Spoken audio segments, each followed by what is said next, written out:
Hi hello నమస్తే SR media channel కి స్వాగతం సుస్వాగతం నేను మీ మధుగాని రాణి మరి ఇవాళటి మన సూపర్ ఫాస్ట్ న్యూస్ కి వెల్కమ్ తెలంగాణ వార్తలు ఇసుక మాఫియాతో కుమ్మక్కైన కొందరు పోలీసులు నిఘా వర్గాల వేదికతో చర్యలు తీసుకున్న అధికారులు అక్రమ రవాణాకు సహకరిస్తే శిక్ష తప్పదని హెచ్చరిక అక్రమ ఇసుక తవ్వకాల విషయాన్ని తెలంగాణ ప్రభుత్వం చాలా సీరియస్ గా తీసుకుంది ఈ దందాపై నిఘా వర్గాలతో రహస్య విచారణ చేపట్టింది నిఘా అధికారులు ఇచ్చిన నివేదిక ఇసుక మాఫియాతో ప్రత్యక్షంగా పరోక్షంగా సంబంధాలు ఉన్న అధికారులపై పోలీసులు ఉన్నతాధికారులు వేటు వేస్తున్నారు తాజాగా మల్టీజోన్ 2 పరిధిలోని 9 జిల్లాల్లో డజన్కు పైగా పోలీసు అధికారులకు జలకిచ్చారు ఈ మేరకు వారిని విఆర్ కు పంపుతూ ఉత్తర్వులను ఐజీ వెలువరించారు గేదేలే అంటున్న నాగార్జున కోర్టులో పరువు నష్టం దావా వేసిన నాగ్ క్రిమినల్ చర్యలు తీసుకోవాలని డిమాండ్ తెలంగాణలో మంత్రి కొండా సురేఖ చేసిన వ్యాఖ్యలు అగ్గిరాజేస్తున్నాయి అయితే అక్కినేని కుటుంబంపై మంత్రి కొండా సురేఖ చేసిన దారుణమైన ఆరోపణలపై అటు తెలంగాణ రాజకీయాల్లోనూ ఇటు టాలీవుడ్ లోనూ దుమారం రేపుతుంది అయితే తన కుటుంబంపై చేసిన వ్యాఖ్యలపై తీవ్రంగా స్పందించిన నాగార్జున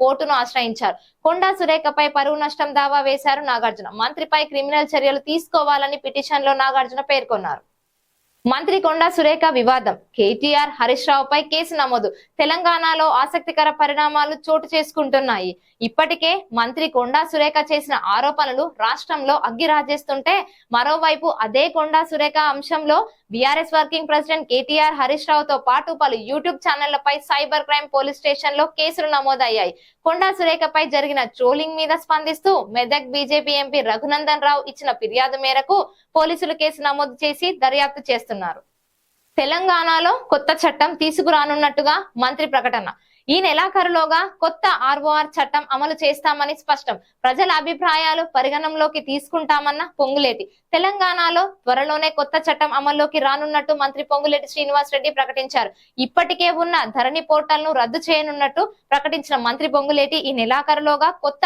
ఆర్ఓఆర్ చట్టాన్ని అమల్లోకి తీసుకురానున్నట్టుగా స్పష్టం చేశారు అయితే అక్టోబర్ 7వ తేదీతో ప్రజా ప్రభుత్వానికి 10 నెలలు పూర్తి కానట్టు గుర్తు చేశారు మంత్రి ప్రజలు కోరుకున్న ప్రగతిని సాధించలేకపోయామని మంత్రి పొంగులేటి శ్రీనివాస్ రెడ్డి చెప్పుకొచ్చారు తెలంగాణలో రైతులకు శుభవార్త రైతులకు 48 గంటల్లోనే డబ్బులు మరో ₹500 బోనస్ ప్రకటించారు తెలంగాణ ముఖ్యమంత్రి రేవంత్ రెడ్డి పౌర సరఫరాల శాఖ మంత్రి ఉత్తమ్ కుమార్ రెడ్డితో కలిసి అన్ని జిల్లాల కలెక్టర్లు ఎస్పీలతో వీడియో కాన్ఫరెన్స్ లో మాట్లాడారు రాష్ట్ర వ్యాప్తంగా అన్ని జిల్లాల్లో ధాన్యం కొనుగోళ్ల ప్రక్రియ సాఫీగా జరిగేలా చూడాలని సూచించారు గత సీజన్ లో కొనుగోలు కేంద్రాల్లో ధాన్యం అమ్మిన రైతులకు 3 రోజుల్లో డబ్బులు ఇచ్చామని ఈసారి 48 గంటల్లోపే రైతుల ఖాతాల్లో డబ్బులు జమ చేస్తామని అన్నారు రైతులకు ఇచ్చిన మాట ప్రకారం ఈ సీజన్ నుంచే సన్నాలకు ఎంఎస్పీలకు అదనంగా ఒక్కో క్వింటాలకు 500 బోనస్ చెల్లిస్తామన్నారు ధాన్యం కొనుగోళ్లకు ఈసారి రాష్ట్ర వ్యాప్తంగా 7,000కు పైగా కేంద్రాలు ఏర్పాటు చేస్తున్నామని అన్నారు హైడ్రా కూల్చివేతలపై మరో కీలక పరిణామం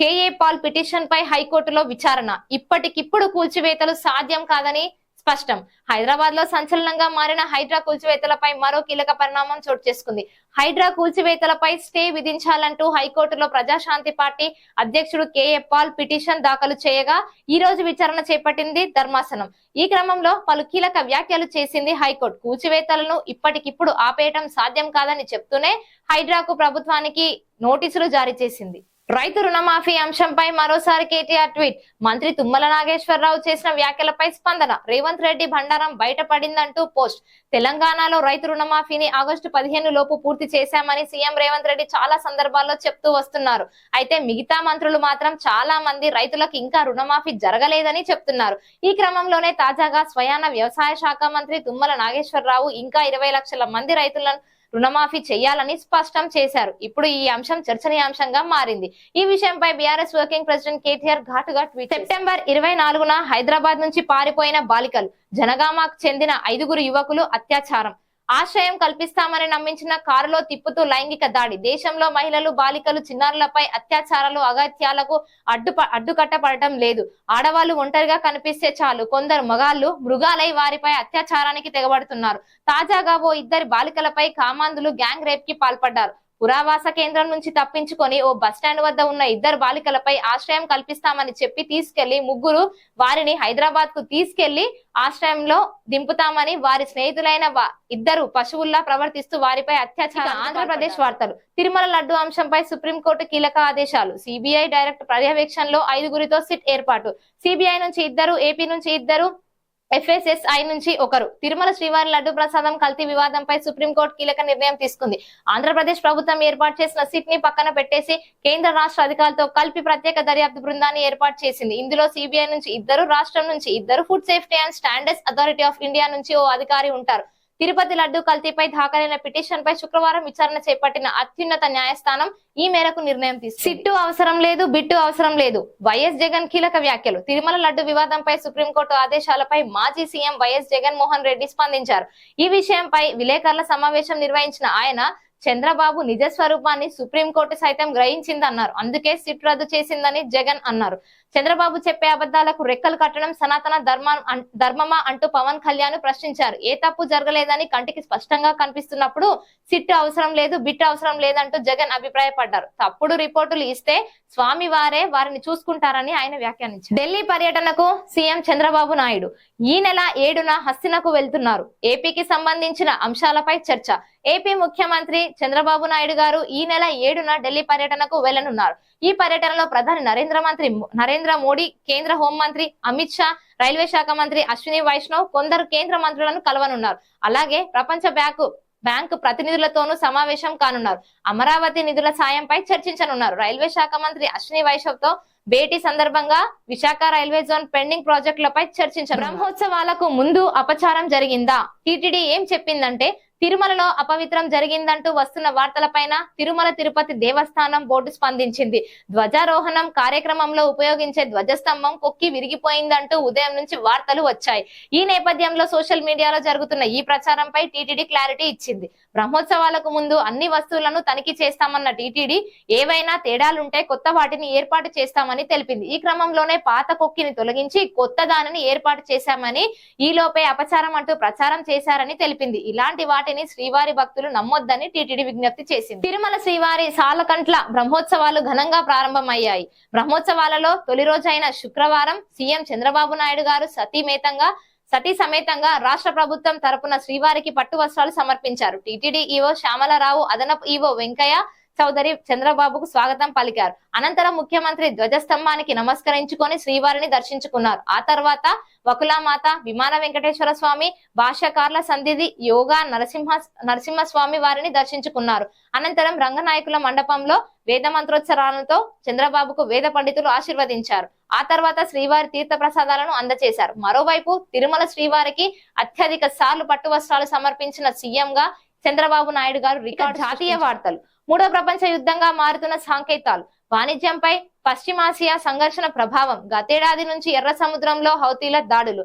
ఇజ్రాయెల్ పై ఇరాన్ బాలిస్టిక్ హైపర్సోనిక్ సహా దాదాపు 200 క్షిపణులతో దాడి చేయడంతో ఇజ్రాయెల్ ప్రతీకారంలో రగిలిపోతోంది. ప్రతీకార దాడులు తప్పవని ఇరాన్ కు హెచ్చరించింది. ఇప్పటికే ఇజ్రాయెల్ ప్రధాన జంబిమన్ నేతన్యాహు సైనిక ఉన్నతాధికారులతో సమావేశమై యుద్ధ వ్యూహాలపై చర్చిస్తున్నారు. అటు ఇరాన్ కూడా సై అంటోంది. దీంతో పశ్చిమాసియాలో యుద్ధ మేఘాలు కమ్ముకుంటున్నాయి. యుద్ధ ప్రభావం ఆ ప్రాంతానికే పరిమితం కాదు, మొత్తం ప్రపంచాన్ని తీవ్రంగా ప్రభావితం చేస్తోంది. భారీ ఎన్కౌంటర్, 30 మంది మావోయిస్టులు మృతి.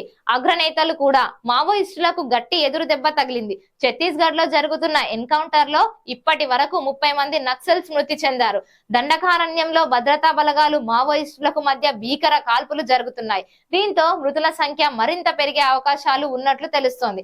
ఘటనా స్థలంలో భారీగా ఆయుధాలు, మందుగుండు సామాగ్రి లభించడంతో ఆ ప్రాంతంలో మావోయిస్ట్ అగ్రనేతలు ఉన్నారని పోలీసులు అనుమానం వ్యక్తం చేస్తున్నారు. దీంతో తీవ్ర ఉద్రిక్తత. భారత్ లో మత స్వేచ్ఛపై దాడి. అమెరికా రిపోర్ట్ ను తీవ్రంగా ఖండించిన విదేశాంగ శాఖ మత స్వేచ్ఛపై అమెరికా విడుదల చేసిన నివేదికపై భారత్ నిప్పులు చెరిగింది. అదంతా రాజకీయ ప్రేరేపితమని తీవ్ర స్థాయిలో ధ్వజమెత్తింది. భారత్ గురించి అవాస్తవాలను ప్రచారం చేసేందుకే ఈ రిపోర్ట్ ను విడుదల చేసిందని మండిపడింది. ఈ నివేదికను భారత్ తిరస్కరిస్తోందని విదేశాంగ శాఖ తీవ్రంగా ఖండించింది.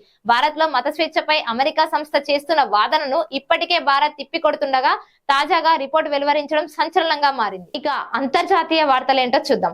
పాకిస్తాన్ పర్యటనకు విదేశాంగ మంత్రి జైశంకర్. SCO సదస్సులో పాల్గొననున్న మంత్రి. ప్రధాని మోదీకి ఆహ్వానం పంపిన పాక్. ఇస్లామాబాద్ రండి అంటూ భారత్ ప్రధాని నరేంద్ర మోదీకి పాకిస్తాన్ ఆహ్వానం పంపించింది.